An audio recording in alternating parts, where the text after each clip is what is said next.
at what speed was a train traveling at the exact moment, at the instant at which it covered exactly half the distance? This is a highly suspect question. I mean, I can't imagine what kind of information would be sufficient to answer this other than a statement that says, this was the exact speed at the exact moment that the train covered half the distance. Other than that, I don't know what could possibly be sufficient here. I mean, I'm not an expert on trains, but I doubt that they travel at a constant speed for the entire trip. I don't think that's a thing.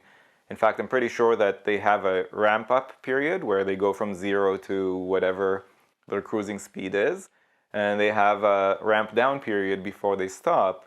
And I think also if there are any turns, if the train is turning right or left, it slows down for those turns.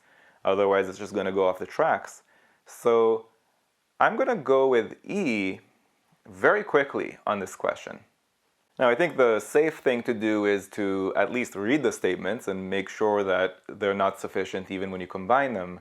And we'll do that right after the intro.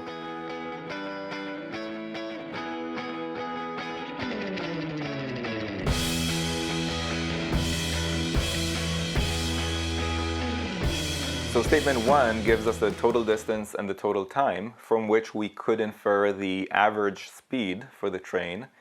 And statement 2 gives us the average speed for the train. So I could actually say that statement 1 implies statement 2, right? We could infer statement 2 from the information that we have in statement 1, but not the other way around. If I knew statement 2, I would not be able to infer from that what exactly is the distance and what exactly is the amount of time. I would just be able to infer the ratio of distance to time.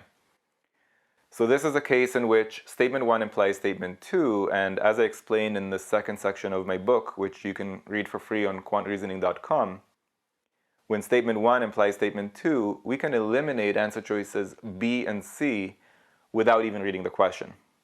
Now in this case, as we discussed before the intro, these statements can't possibly help us answer the very specific question that they were asking, and therefore the correct answer is E.